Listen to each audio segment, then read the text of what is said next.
Days after the earthquake struck, we identified Kit Miyamoto as someone who had some very specific expertise that was needed in Haiti at the time. It was very clear that with the devastation that Haiti had experienced, that there was a strong need for someone with very specific seismic structural engineering experience. And so, due to our ongoing relationship with Kit, we determined that he would be the right person, and he got on a plane and landed in Haiti about a week after the earthquake struck.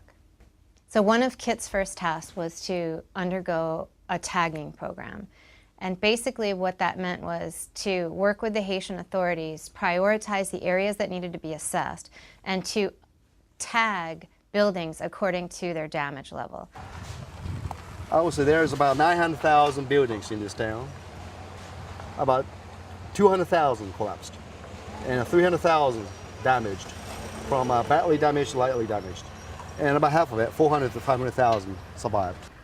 They can assess whether a building is safe, in which case it receives a green tag, whether a building has sustained damage and can be repaired and be habitable again, which is a yellow tag, or whether it needs to be completely demolished and receive a red tag.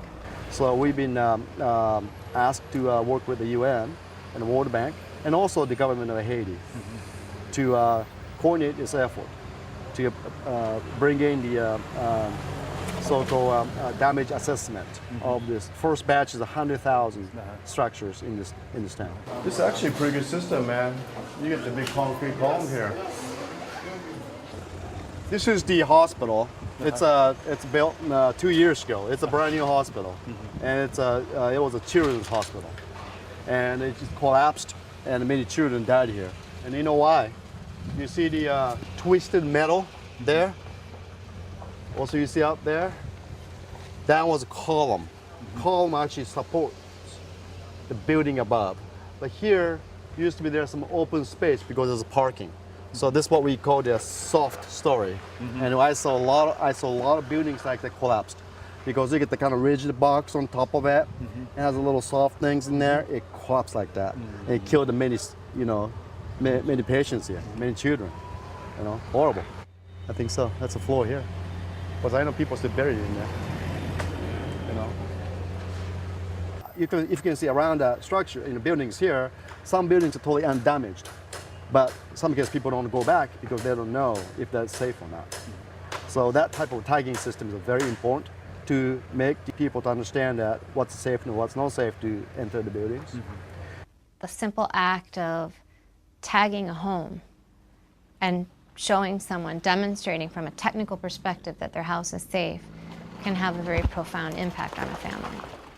One of the reasons why it's such a major priority to get people back into their homes is that there was actually an estimate that 37,000 additional Haitians could die during the rainy season because of lack of shelter. What's going to happen here is that all the hills, as you can see out there, is steep, and many had a landslide already. It's very weakened by the earthquake. Now, make the rain and moisture make things worse. So you're going to see actually a lot more landslides, a lot more buildings which has not collapsed yet. It will collapse because of the weakened soils. International institutes really need to pitch in to help technically and financially to this country. Otherwise, there's going to be more disasters caused by this disaster.